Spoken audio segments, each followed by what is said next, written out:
اور دوست کی جگہ پہ آ جاؤں. تو موضوع میرا وہی ہوتا ہے، یعنی صداقت سیدنا حضرت مسیح موعود علیہ الصلوۃ والسلام. اس سلسلے میں جو آج میں ایک پہلو آپ کے سامنے رکھوں گا وہ یہ ہے کہ عربی زبان کا ایک محاورہ ہے کہ الفضل ما شہدت بہ الاعداء، یعنی حقیقی بزرگی وہ ہے جس کی گواہی دشمن بھی دیں. دوست تو گواہی دیا ہی کرتے ہیں، لیکن جس بزرگی کی گواہی دشمن بھی دے وہ اصل میں صحیح بزرگی ہوتی ہے، کیونکہ دشمن کو بھی ماننے کے سوا اور کوئی چارہ نہیں ہوتا. اس سلسلے میں ہماری جماعت کے لٹریچر میں کچھ چیزیں موجود ہیں پہلے، جس میں سب سے پہلے تو حضرت مسیح موعود علیہ الصلوۃ والسلام کے جو مدرسے کے ساتھی تھے اور پرانے واقف کار مولوی محمد حسین بٹالوی صاحب، ان کا ایک رسالہ نکلا کرتا تھا، اشاعت و سنہ کے نام سے. اس میں انہوں نے براہین احمدیہ جو حضور کی اولین تصنیف تھی اس کے متعلق ایک لمبا چوڑا ریویو لکھا، کئی صفحات پر مشتمل. اور براہین احمدیہ صرف ایک عالم کی تصنیف نہیں تھی بلکہ ایک ملہم کی تصنیف تھی، اور وہ ملہم یعنی کہ حضرت مسیح موعود علیہ الصلوۃ والسلام اس چیلنج کے ساتھ اس کتاب کو لکھ رہے تھے کہ اسلام کی حقانیت جہاں علمی طور پر مسلم ہے، وہاں وہ ایک ایسے زندہ خدا کو پیش کرتا ہے جو آج بھی انسانوں سے کلام کرتا ہے. اور یاد رہے کہ اس وقت تک حضور نے کسی بھی منصب کا کوئی دعویٰ نہیں کیا تھا، اور نہ ہی اللہ تعالیٰ نے آپ کو اس کے بارے میں کوئی واضح خبر دی تھی. الہامات تھے، اللہ تعالیٰ کے ساتھ ایک مکالمہ اور مخاطبے کا آغاز ہو چکا تھا. اور اس بات کو مولوی محمد حسین بٹالوی صاحب نے جانتے ہوئے اس کو اپریشیٹ کیا، بلکہ اس پہلو کو اور نمایاں کیا کہ مؤلف براہین احمدیہ یعنی جو تالیف کر رہا ہے یہ شخص، وہ صاحب الہام ہونے کا مدعی ہے، اور اس نے اپنی تصنیف میں اس پہلو کو خاص طور پر اجاگر کیا ہے اور بتایا ہے کہ اسلام کا خدا آج بھی زندہ خدا ہے، کلام کرتا ہے. اور دنیا بھر کے مذاہب کو جہاں علمی طور پر چیلنج دیا ہے کہ اپنی اپنی کتاب سے اپنے اپنے مذہب کی حقانیت کو ثابت کرو، اور میں بھی قرآن کریم سے اسلام کی اور نبی اکرم صلی اللہ علیہ وآلہ وسلم کی حقانیت کو ثابت کروں گا. میں دعویٰ بھی کتاب سے دوں گا، میں دلیل بھی کتاب سے دوں گا، لیکن اس کے ساتھ ساتھ یہ بھی کہا کہ اس کتاب کے مطابق اللہ تعالیٰ آج بھی جس سے چاہے اس سے کلام کرتا ہے. تو اس میں بھی چیلنج ساتھ تھا. تو جیسے میں نے کہا کہ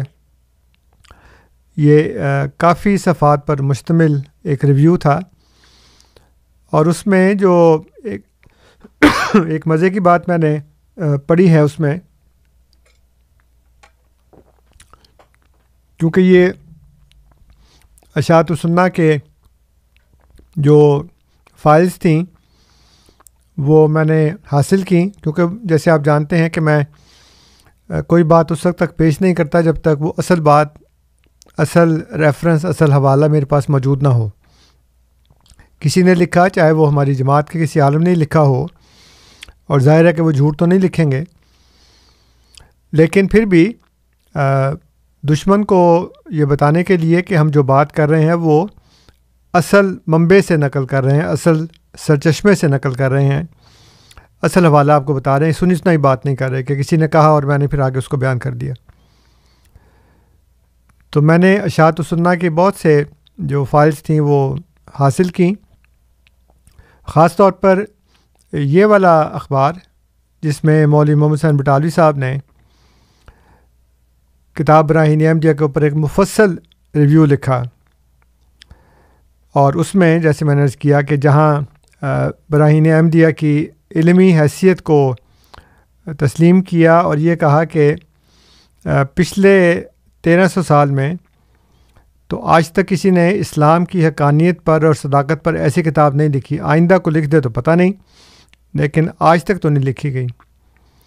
اور جو مؤلف براہین احمدیہ ہے وہ بھی حمایت اسلام میں نہایت جانفشانی کے ساتھ اور بڑی سرگرمی کے ساتھ کام کر رہا ہے۔ گویا انہوں نے یہ تسلیم کیا کہ حضرت مرزا صاحب علیہ الصلوۃ والسلام اسلام کی حمایت میں اور اس کی حقانیت اور صداقت کو ثابت کرنے کے لیے پرجوش طریقے سے کام کر رہے ہیں۔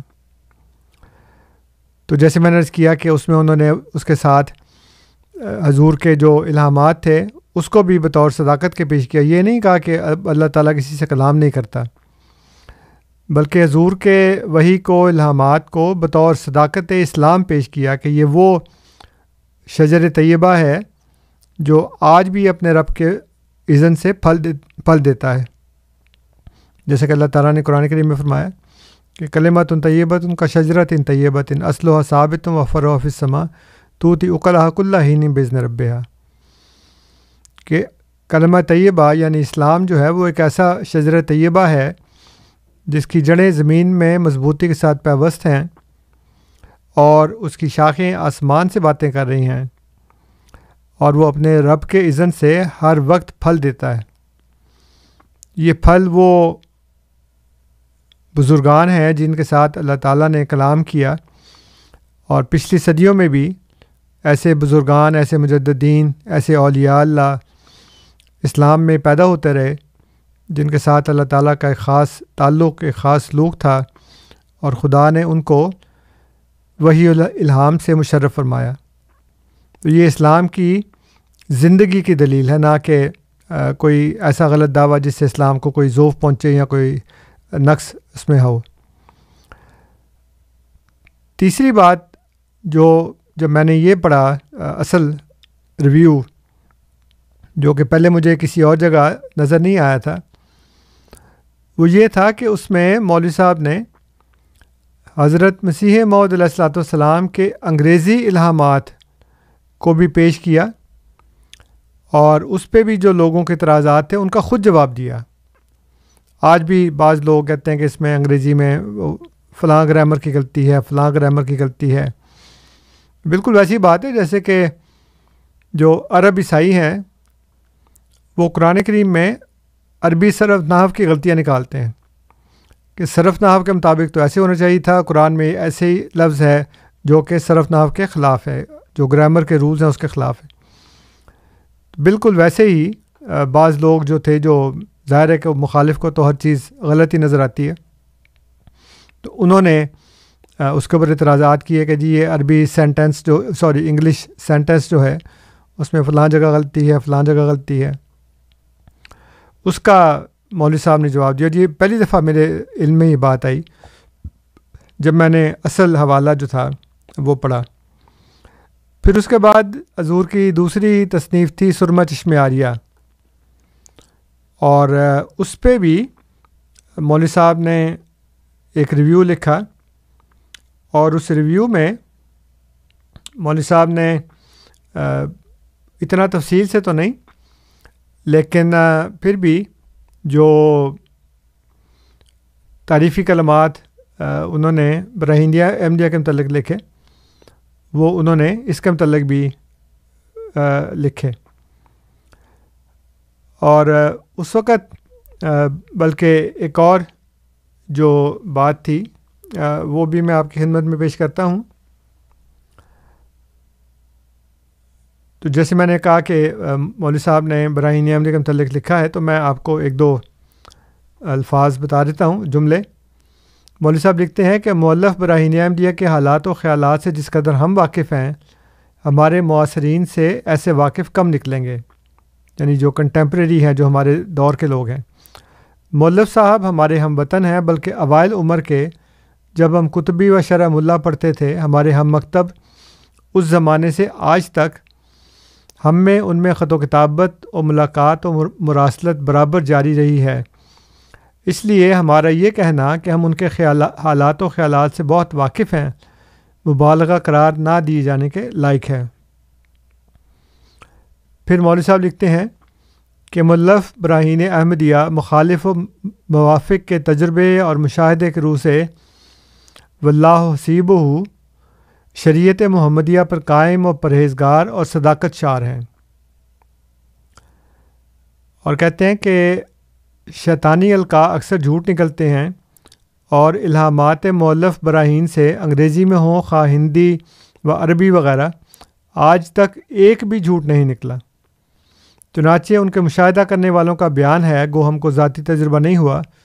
پھر وہ القاء شیطانی کیوں کر ہو سکتا ہے؟ پھر اس کے بعد وہ کہتے ہیں کہ شاید یہاں پر ہمارے معترض مہربان مؤلف براہین احمدیہ کے ساتھ ہم کو بھی ملائیں اور ہم پر بھی فتویٰ کفر لگائیں، اور یہ فرمائیں کہ اس جواب میں مؤلف براہین کو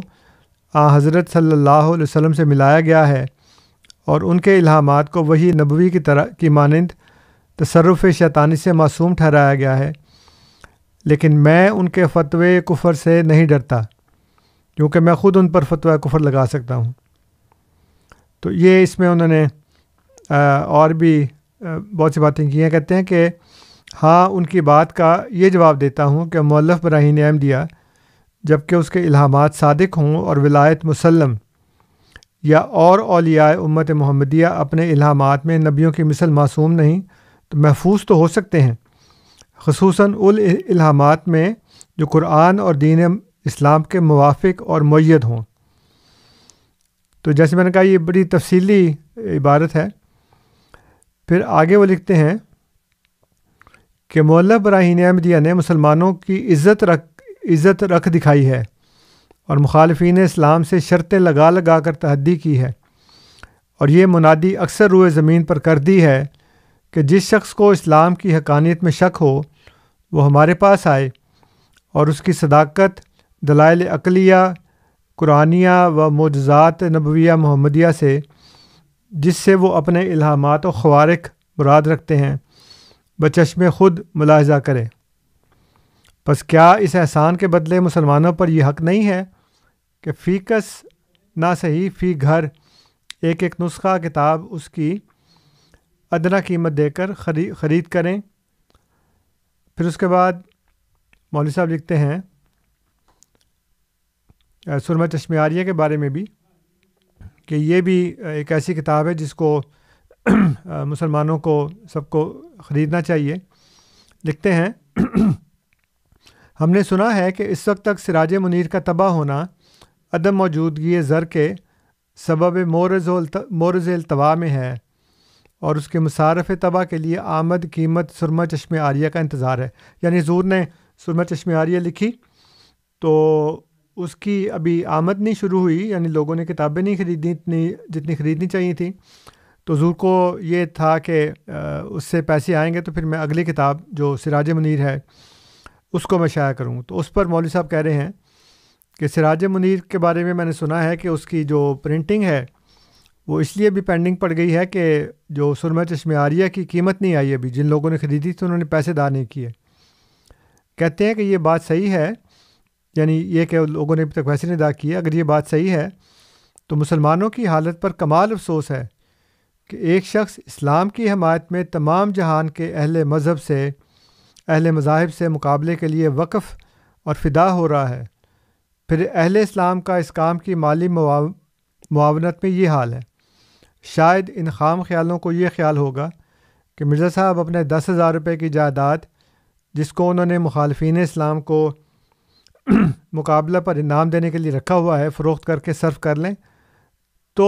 پیچھے کردہ ان کو مالی مدد دیں گے۔ یعنی وہ کہتے ہیں کہ جی وہ پہلے جو آپ کے پاس 10,000 کی جائیداد ہے وہ پہلے آپ بیچ باچ کے خرچ کر لیں، تو پھر اس کے بعد ہم جو ہے وہ آپ کو پیسے دیں گے۔ تو اس کے اوپر جو مولوی صاحب ہیں محمد حسین مٹالوی صاحب وہ بڑے افسوس کا اظہار کر رہے ہیں کہ ایک بندہ اسلام کی حمایت کے لیے اتنا اس نے اپنے آپ کو وقف کر دیا ہے، تمام دنیا کے اہل مذاہب سے مقابلہ کر رہا ہے، فدا ہو رہا ہے، اور آپ کا یہ حال ہے کہ آپ اس کی کتاب کے بارے میں جو خریدی بھی ہیں اس کے پیسے ابھی تک آپ نے ان کو نہیں دیے۔ پھر اس کے بعد جیسے میں نے کہا کہ یہ تو ایک ایسی چیز ہے جو ہمارے لٹریچر میں پہلے سے موجود ہے، اگرچہ میں نے اس کی کچھ اور تفصیل آپ کو بتا دی ہے۔ اس کے علاوہ اور بہت سے لوگ تھے جو حضور کے سیالکوٹ کے زمانے میں جو حضور کا قیام تھا، وہاں کے لوگوں نے اور پھر دوسرے لوگوں نے بھی اس دور میں جو حضور کی تعریف کی، جو باتیں کیں، وہ ہمارے لٹریچر میں موجود ہیں۔ میرے پاس رسالہ اہل حدیث کے بھی کچھ فائلز موجود ہیں، اور یہ رسالہ اہل حدیث جو ہے یہ مولوی ثناء اللہ امرتسری صاحب نکالا کرتے تھے۔ مولوی محمد حسین بٹالوی صاحب بھی اہل حدیث تھے، اور مولوی ثناء اللہ امرتسری بھی، یہ دونوں اہل حدیث تھے۔ محسن بٹالوی صاحب اور ثناء اللہ امرتسری صاحب یہ دونوں اہل حدیث تھے۔ ان کی اخبار کا نام میں نے بتایا اشاعت السنہ، اور ان کے اخبار کا نام تھا اہل حدیث۔ اہل حدیث کی جو اس وقت کاپی میرے سامنے موجود ہے وہ 20 مارچ 1931 کی ہے، یعنی حضور کی وفات کے بعد، اور اس میں مولوی صاحب لکھتے ہیں، ثناء اللہ امرتسری صاحب کہتے ہیں کہ مرزا جی نے بقول خود قریباً 40 سال تبلیغ فرمائی۔ کہتے ہیں ان کا اپنا یہ کہنا ہے کہ میں نے 40 سال تبلیغ کی ہے،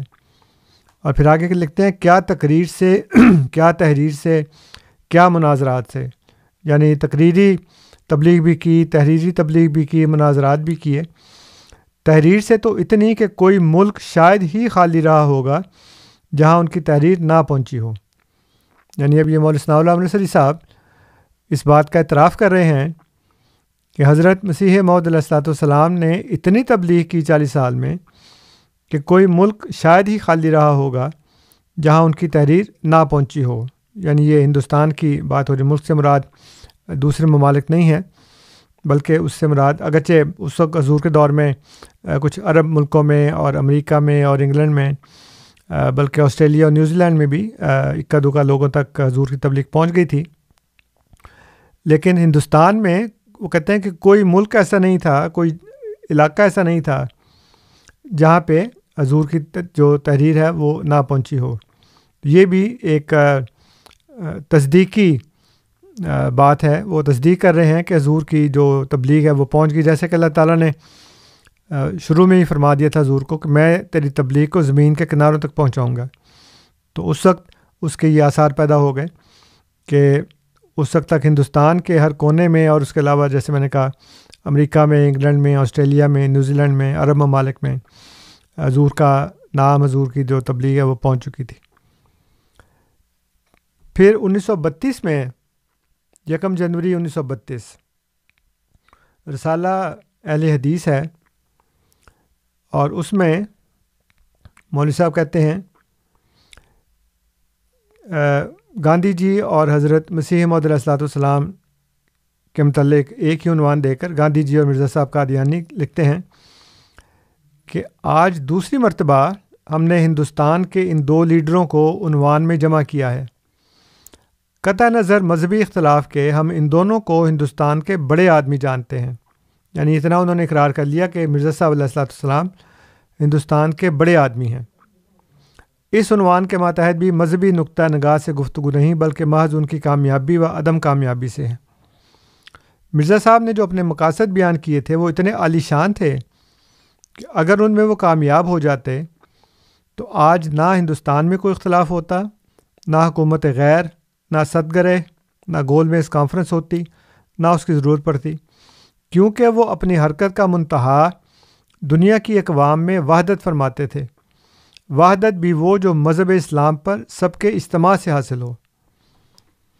اب مولوی صاحب نے اس بات کا تو اقرار کر لیا کہ حضرت مسیح موعود علیہ الصلوۃ والسلام کا مقصد کیا تھا۔ مقصد تھا دنیا کی اقوام میں وحدت قائم کرنا اور وہ وحدت بھی مذہب اسلام پر سب کے اجتماع سے، یعنی سارے کے سارے لوگ مسلمان ہو جائیں اور اس کے اوپر ان کی جو وحدت ہے وہ مذہب اسلام کی بنیاد کے اوپر ہو۔ تو لیکن مولوی صاحب چونکہ مخالف تھے، اس لیے انہوں نے ڈنڈی مار دی، اور مولوی ہونے کے باوجود وہ اس بات کو بھول گئے کہ انبیاء اپنی زندگی میں نقطہ عروج تک نہیں پہنچتا، اس کا جو مشن ہے وہ نقطہ عروج تک نہیں پہنچتا، کیونکہ عروج کے بعد پھر زوال شروع ہو جاتا ہے۔ تو اگر نبی اپنے مشن کو، اپنے دین کو عروج تک پہنچا دے تو اس کے فوت ہونے کے فوراً بعد پھر اگلا سٹیپ زوال کا ہے، اور پھر ذہن میں یہ بات آ سکتی ہے کہ جو کامیابی ملی ہے، جو عروج ملا ہے، وہ اس شخص کی وجہ سے تھا، حالانکہ اس شخص کی وجہ سے، ایک انسان کی وجہ سے نہیں ہوتا، اللہ تعالیٰ کی وجہ سے ہوتا ہے۔ اس لیے نبی اگر فوت بھی ہو جائے تب بھی اللہ تعالیٰ تو نہیں فوت ہوتا، اس کا تو وجود ہمیشہ ہے اور ہمیشہ رہے گا، تو وہ اس کو پھر مشن کو لے کر آگے بڑھاتا ہے خلفاء کے ذریعے۔ نبی کریم صلی اللہ علیہ وآلہ وسلم کے متعلق قرآن کریم میں ایک آیت 3 دفعہ آئی ہے کہ هو الذی ارسل رسولہ بالہدی ودین الحق لیظہرہ علی الدین کلہ، کہ اللہ تعالیٰ نے اس رسول کو دین حق اور ہدایت کے ساتھ بھیجا ہے تاکہ اس کو تمام ادیان پر غالب کر دے۔ تو تمام ادیان پر تو حضور صلی اللہ علیہ وسلم کی زندگی میں غالب نہیں ہوا، تمام دنیا پر تو دور کی بات ہے، پورے عرب میں بھی نہیں ہوا، اور نبی کریم صلی اللہ علیہ وسلم کی وفات کے فوراً بعد کچھ قبائل مرتد بھی ہو گئے، پھر ان سے حضرت ابوبکر صدیق رضی اللہ تعالیٰ عنہ کو جنگ بھی کرنی پڑی۔ تو یہ مطلب نہیں ہے کہ جو نبی کو یہ کہا کہ جی ہم نے اس رسول کو اس لیے بھیجا ہے تاکہ وہ دین حق اور ہدایت کے ساتھ بھیجا تاکہ اس کو تمام ادیان پر غالب کر دے۔ رسول تو ایک مشن لے کر آتا ہے، اور وہ ایک بیج کی طرح ہوتا ہے جو بویا جاتا ہے، اس کے بعد پھر وہ بیج پھوٹتا ہے اور ہلکا پھلکا پودا بنتا ہے، پھر اس کے بعد وہ تناور درخت بنتا ہے، اس کو ایک وقت چاہیے ہوتا ہے۔ اس لیے مولوی صاحب نے یہاں یہ تو قبول کر لیا کہ حضرت مسیح موعود علیہ السلام کا مقصد تمام دنیا کی وحدت اسلام کی بنیاد پر تھی، یعنی یہ مان لیا کہ مقصد ان کا اسلام کو غالب کرنا تھا۔ اس وقت ایک اور مولوی صاحب تھے، رشید احمد گنگوئی صاحب۔ رشید احمد گنگوئی صاحب دیوبندی فرقے کے بہت بڑے مولوی ہیں، عالم دین ہیں، اور یہ حضرت مسیح موعود علیہ السلام کے زمانے کے ہی تھے۔ ان کے متعلق ایک دوسرے مولوی صاحب عبد الماجد دریا آبادی صاحب نے ایک کتاب لکھی ہے سچی باتیں۔ اس میں وہ لکھتے ہیں عبد الماجد دریا آبادی صاحب کہ سن خوب یاد نہیں، غالباً 1930 تھا، حکیم الامت تھانوی رحمۃ اللہ علیہ کی محفل خصوصی میں، اچھا یہ اشرف علی تھانوی صاحب کی بات ہے، رشید احمد گنگوئی صاحب کی نہیں، سوری۔ تو کہتے ہیں حکیم الامت تھانوی رحمۃ اللہ علیہ کی محفل خصوصی میں نماز چاشت کے وقت حاضری کی سعادت حاصل تھی۔ ذکر مرزا قادیانی اور ان کی جماعت کا تھا، اور ظاہر ہے کہ ذکر خیر نہ تھا۔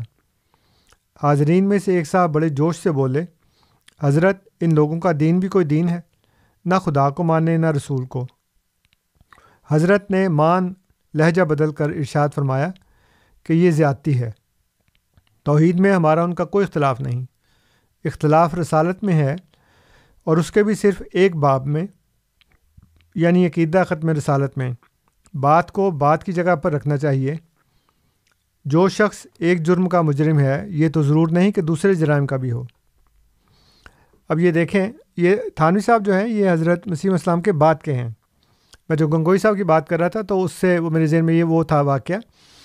کہ لدھیانہ کے علماء نے ایک وفد بنا کر وہ گنگوئی صاحب کے پاس آئے، اور آ کر انہوں نے کہا کہ جی ہم نے مرزا غلام احمد قادیانی پر کفر کا فتویٰ تیار کیا، آپ اس کے اوپر دستخط کر دیں۔ تو انہوں نے دستخط نہیں کیے، اور انہوں نے کہا کہ جو یہ باتیں کر رہے ہیں اس کی انٹرپریٹیشن بھی کی جا سکتی ہے، ہو سکتا ہے ان کا وہ مطلب نہ ہو جو تم نکال رہے ہو، اور ایک بات کے کئی مطلب ہو سکتے ہیں۔ تو اس وقت رشید احمد گنگوئی صاحب نے حضور کے زمانے میں، جب کہ حضور کا دعویٰ بھی موجود تھا، حضور پر فتویٰ کفر لگانے سے انکار کیا، اور بلکہ علماء کا جو وفد آیا چل کر اور یہ کہا کہ آپ اس کے اوپر سائن کر دیں، تو انہوں نے اس کے اوپر دستخط کرنے سے انکار کر دیا۔ اب آگے ان کے جو یہ جانشین ہیں اشرف علی تھانوی صاحب، انہوں نے بھی اس بات کا اقرار کیا کہ حضرت مسیح موعود علیہ الصلوۃ والسلام کا جو توحید میں عقیدہ ہے، وہ کہتے ہیں اس سے ہمارا کوئی اختلاف نہیں، یعنی حضور نے شرک نہیں کیا، اور یہ انشاءاللہ وہ ایک اور پروگرام میں آپ کے سامنے رکھوں گا۔ تو انہوں نے کہا کہ بات کو بات کی جگہ پہ رکھنا چاہیے، ہمارا ان کا اختلاف توحید میں نہیں ہے، ایک ہی عقیدہ ہے ہمارا، وہ بھی خدا کو ایک مانتے ہیں، ہم بھی ایک مانتے ہیں۔ اختلاف رسالت میں ہے، وہ بھی اس کے صرف ایک باب میں، یعنی ایک پہلو میں، یعنی مکمل طور پر رسالت میں ہمارا بھی ان کا اختلاف نہیں ہے، صرف یہ ہے کہ وہ جو ختم رسالت کا ہمارا عقیدہ ہے وہ ان کا عقیدہ نہیں ہے۔ تو کہتے ہیں بات کو بات کی جگہ پہ رکھنا چاہیے، یہ نہیں کہ آپ ایک جرم میں جو بندہ ہو اس کو آپ پھر دوسرے جرائم کا بھی مجرم بنا دیں۔ مولوی ثناء اللہ صاحب کی بات ہو رہی تھی، تو انہوں نے ایک کتاب لکھی ہے تاریخ مرزا، اور اس میں انہوں نے یہ لکھا ہے کہ جس طرح مرزا صاحب کی زندگی کے دو حصے ہیں، براہین احمدیہ تک اور اس سے بعد، اسی طرح مرزا صاحب سے میرے تعلق کے بھی دو حصے ہیں، براہین احمدیہ تک اور براہین سے بعد۔ براہین تک میں مرزا صاحب سے حسن ظن رکھتا تھا،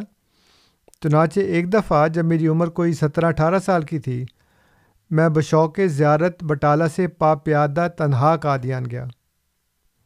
یعنی اندازہ لگائیں کہ مولوی صاحب نے یہ کہا کہ بشوق زیارت، یہ نہیں کہا کہ میں ملنے گیا، کیونکہ زیارت جو ہے وہ بزرگوں کی جاتی ہے، جس کے متعلق حسن ظن ہوتا ہے، جس کے متعلق عقیدت کے جذبات ہوتے ہیں، اس کے متعلق انسان یہ سمجھتا ہے کہ مجھے جانا چاہیے، مجھے ان کی زیارت کرنی چاہیے، بڑے بزرگ ہیں، اور انہوں نے براہین احمدیہ لکھی ہے۔ تو جیسے محمد حسین بٹالوی صاحب نے بے شمار اور بڑی تفصیلی تعریفی کلمات لکھے، اور ان براہین احمدیہ کے کئی پہلوؤں کو اجاگر کیا، سرمہ چشمہ عاریہ کے متعلق لوگوں کو شرم دلائی کہ دیکھو تم، وہ بندہ تو اسلام کی حمایت میں اپنی جان فدا کیے ہوئے ہے، وقف کیے ہوئے اپنے آپ کو، اور تمہارا یہ حال ہے کہ تم اس کی کتاب خریدتے نہیں، اور جو دوسری کتاب ہے سرمہ چشمہ عاریہ، اس کے بھی تم نے پیسے ابھی تک نہیں دیے۔ اسی طرح مولوی ثناء اللہ امرتسری صاحب بھی یہ لکھتے ہیں کہ مجھے مرزا صاحب سے حسن ظن تھا، چنانچہ میں 17-18 سال کی عمر میں بشوق زیارت بٹالہ سے پا پیادہ تنہا قادیان گیا، یعنی امرتسر سے بٹالہ گئے ہوں گے کسی طرح، پھر بٹالہ سے پیدل چل کر اکیلے وہ قادیان گئے اور حضور کو وہاں پہ جا کر ملے۔ پھر ایک اور اس زمانے کے عالم دین تھے ابوالکلام آزاد صاحب۔ ابوالکلام آزاد صاحب جس وقت حضور کی وفات ہوئی ہے، اس وقت وہ ایک اخبار نکالا کرتے تھے امرتسر سے، اس کا نام تھا وکیل، اس کے وہ ایڈیٹر تھے۔ یہ جو ان کا ریویو ہے حضور کی وفات پر، وہ ہماری جماعت کے لٹریچر میں موجود ہے، اور اس میں انہوں نے بڑا شاندار ایک ریویو لکھا ہے۔ وہ میرے پاس تھا، لیکن اس کی تفسیر ایسی ہے کہ وہ صحیح پڑھا نہیں جا رہا، میں انشاءاللہ تعالیٰ آپ کی خدمت میں کبھی پیش کروں گا، لیکن وہ ہماری جماعت کے لٹریچر میں موجود ہے۔ لیکن اسی سے ملتا جلتا ایک اور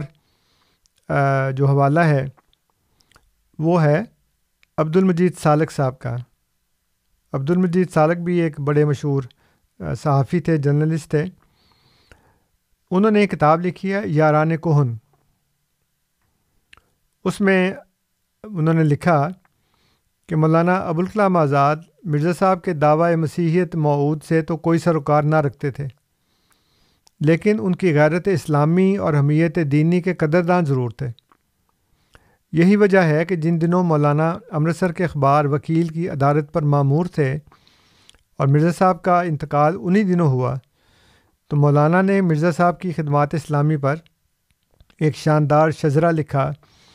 امرتسر سے لاہور آئے اور یہاں سے مرزا صاحب کے جنازے کے ساتھ بٹالہ تک گئے۔ اب اندازہ لگائیں کہ ایک شخص جو اپنے زمانے کا بہت بڑا عالم دین ہے اور سیاسی لیڈر بھی ہے بڑے اونچے پائے کا، وہ حضرت مسیح موعود اسلام کو مسیح موعود تو نہیں مانتا، لیکن وہ ان کی غیرت اسلامی اور حمیت دینی کے قدردان ہیں۔ یہ انہوں نے لکھا عبدالمجید سالک صاحب نے، یعنی اس بات کا اعتراف کیا ہے کہ اس شخص کی اسلام کے لیے بے پناہ غیرت ہے اور دین کے لیے زبردست حمیت کا یہ شخص مالک ہے۔ اس کے دن رات جو ہیں وہ اسلام کی خدمت کے لیے وقف ہوتے ہیں، اور اس کو اور کوئی دھن نہیں ہے سوائے اس کے کہ اسلام کی حقانیت کو لوگوں پر ثابت کیا جائے اور مذاہب عالم کے ساتھ مقابلہ کر کے اسلام کی فوقیت ثابت کی جائے۔ چنانچہ وہ لکھتے ہیں عبدالمجید سالک صاحب کہ اس زمانے میں جس زمانے میں حضرت مسیح موعود اسلام کا انتقال ہوا ہے، اس وقت مولانا ابوالکلام آزاد صاحب امرتسر کے اخبار وکیل کے ایڈیٹر تھے۔ تو ان کی وفات پر انہوں نے ایک شاندار شجرہ لکھا، اور نہ صرف یہ کہ لکھا اپنے اخبار میں، بلکہ امرتسر سے لاہور ہے، کیونکہ حضور اس وقت لاہور میں تھے جب حضور کا انتقال ہوا ہے، اور پھر یہاں سے مرزا صاحب کے جنازے کے ساتھ بٹالہ تک گئے۔ یہ اس زمانے کے لوگوں کی ایک شرافت تھی، جیسے آج تو بالکل ختم ہو چکی ہے، کہ وہ یہ دیکھتے ہیں کہ یہ شخص جو کام کر رہا ہے وہ اسلام کے لیے کر رہا ہے، اور اس کے اندر کتنی غیرت جو ہے وہ اسلام کے لیے پائی جاتی ہے۔ پھر ایک اور حوالہ ہے میرے پاس، اور اس کتاب کا نام ہے جہاد آزادی کے روشن چراغ، المعروف فرنگیوں کا جال۔ اس کے مصنف ہیں امداد صابری صاحب، اور انہوں نے اس زمانے میں جن لوگوں نے عیسائی مشنریوں کا مقابلہ کیا اور انگریزی حکومت کے ماتحت ان عیسائیوں کو جو ایک کھلی آزادی تھی، آزادی سب کو تھی، ان کو ساتھ امداد بھی ملتی تھی حکومت کی طرف سے بھی، انگلینڈ سے بھی، امریکہ سے بھی مشنری آتے تھے ہندوستان میں عیسائیت کی تبلیغ کرنے۔ تو ان لوگوں نے جو کاوشیں کی ہیں اس دور میں مسلمانوں نے خاص طور پہ، اس کے متعلق انہوں نے یہ کتاب لکھی ہے، اور اس میں وہ سیدنا حضرت مسیح موعود علیہ الصلوۃ والسلام کا ذکر کرتے ہوئے لکھتے ہیں۔ یہ کافی تفصیل ہے، انہوں نے بتایا کیا ہے۔ کہتے ہیں کہ 1876 میں آپ نے جب اپنی آنکھوں سے ہی دیکھا کہ حکومت کے سائے میں نہایت پرزور مشینری کام کر رہی ہے اور صلیبی مذہب ساری دنیا میں ایک طوفان عظیم کی طرح جوش مار رہا تھا، اس وقت مرزا جی نے براہین احمدیہ کتاب لکھی، جس کے 4 حصے ہیں۔ اس کتاب کا ذکر حضرت مولانا محمد علی منگیری رحمۃ اللہ علیہ نے رد نصارہ کی فہرست میں ان الفاظ میں کیا ہے، اور پھر آگے ان کے الفاظ نقل کرتے ہیں۔ محمد علی منگیری صاحب لکھتے ہیں، یہ بہار کے ایک مولوی صاحب تھے، بعد میں مخالف ہو گئے تھے بہت سخت، لیکن اور پھر انہوں نے احمدیت کی مخالفت میں بڑا کام کیا، اور ان کا یہ تھا جذبہ کہ جی بہار میں ہر گھر میں ہر شخص کے مسلمان کے تکیے کے نیچے ان کی کتاب جو انہوں نے احمدیت کی مخالفت میں لکھی ہے وہ ضرور ہونی چاہیے۔ لیکن بہرحال آج ان کا کوئی نام بھی نہیں جانتا، اور احمدیت خدا کے فضل سے دنیا بھر میں پھیلتی جا رہی ہے۔ بہرحال اس وقت انہوں نے براہین احمدیہ کی تعریف میں یہ جملے لکھے، کہتے ہیں اس عمدہ اور مبسوط کتاب میں، یعنی تفصیلی کتاب میں، 2 طریقے سے مذہب اسلام کی حقانیت ثابت کی ہے۔ اول تو 300 دلائل عقلیہ سے، دوم ان آسمانی نشانیوں سے جو سچے دین کی سچائی ثابت کرنے کے لیے ضروری ہیں۔ یعنی دیکھیں مولوی صاحب، یہاں پہ بھی اعتراف کر رہے ہیں کہ صرف عقلی دلائل سے نہیں بلکہ نشان آسمانی سے، آسمانی نشانیوں سے، یعنی حضور نے جو چیلنج کیے، جو بتایا کہ اللہ تعالیٰ مجھ سے کلام کرتا ہے اور اس نے مجھے یہ کہا اور یہ کہا اور وہ کہا، اور ساری باتیں اپنے اپنے وقت پر ثابت ہوئیں، اس کے متعلق مولوی صاحب لکھتے ہیں کہ دوئم ان آسمانی نشانیوں سے جو سچے دین کی سچائی ثابت کرنے کے لیے ضروری ہیں، یعنی ضروری سمجھتے ہیں۔ اب آ کے بعد کے لوگ اس کے منکر ہو گئے ہیں، لیکن اس زمانے کے جو علماء تھے وہ مخالف ضرور تھے، لیکن ان میں اتنی شرافت تھی کہ وہ اس بات کو تسلیم کرتے تھے کہ ایک مذہب کی جو سچائی ہے اس کو ثابت کرنے کے لیے آسمانی نشان ہونی چاہیے۔ آج تو خدا کو ہی نہیں مانتا تو آسمانی نشان کو کیا مانے گا۔ بہرحال آگے لکھتے ہیں، حق تو یہ ہے کہ اثبات حقیقت اسلام میں یہ عمدہ کتاب ہے۔ یہ مولانا محمد علی مغیری کا تبصرہ اس وقت کا ہے جب آپ نے مسیح موعود ہونے کا دعویٰ نہیں کیا تھا۔ تو دعویٰ مسیح موعود کا تو نہیں کیا تھا، لیکن الہام کا اور آسمانی نشانوں کا دعویٰ تو اس وقت تھا، اور اس کی تعریف کی ہے مولوی صاحب نے۔ پھر لکھتے ہیں کہ 1893 میں مرزا جی کا مسٹر عبداللہ آتم کے ساتھ امرتسر میں اسلام اور مسیحیت کے عنوان پر مناظرہ ہوا، جس میں عیسائیوں کو ہار ماننی پڑی۔ اس مناظرے میں ایک دلچسپ واقعہ پیش آیا۔ پادریوں نے چند بیمار لڑکے چھپا رکھے تھے۔ درمیانے مناظرہ میں وہ بیمار لڑکے مرزا صاحب مدعی مسیح موعود کے سامنے لا کر کھڑے کر دیے اور ان سے مطالبہ کیا کہ آپ مسیح موعود ہونے کے مدعی ہیں، یہ چند لڑکے بیمار ہیں، انہیں ہاتھ لگا کر اچھا کر دیجئے۔ مناظرے میں بڑے کہکے لگے۔ مرزا جی کھڑے ہوئے اور انہوں نے الزامی جواب حسب ذیل دیا کہ مسیح ناصری نے یہ فرمایا ہے کہ اگر تم میں ایک رائی کے برابر بھی ایمان ہے تو تم قدرت کے خزانوں کے مالک بن سکتے ہو اور پہاڑوں کو حکم دے کر ایک جگہ سے دوسری جگہ لے جا سکتے ہو، اور کوئی بات تمہارے سامنے انہونی نہیں ہونی چاہیے۔ متی باب 17 و لوکا 17۔ میں یقین رکھتا ہوں کہ وہ مسیحی حضرات جو یہاں جمع ہیں اپنے مسیح پر ضرور ایمان رکھتے ہیں۔ آپ لوگوں کا ایمان رائی کے دانے سے تو بہرحال بڑا ہوگا۔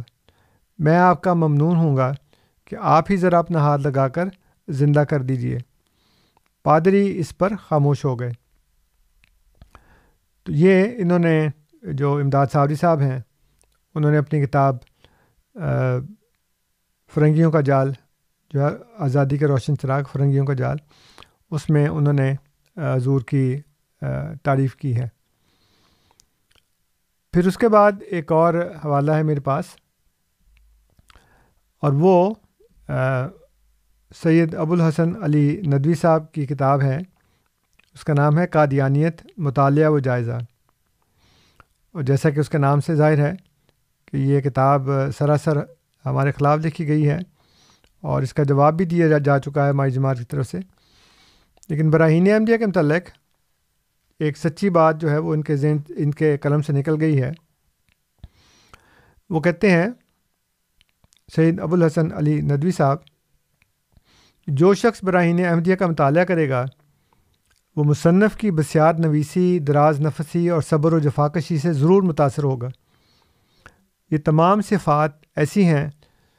جو مصنف کو عیسائیوں اور آریہ سماجیوں کے مقابلے میں زیادہ سے زیادہ ایک کامیاب مناظر اور ایک بڑا مصنف ثابت کرتی ہیں۔ یعنی وہ یہ بتا رہے ہیں کہ براہین احمدیہ لکھنے والا جو ہے اس نے بہت اعلیٰ کتاب لکھی ہے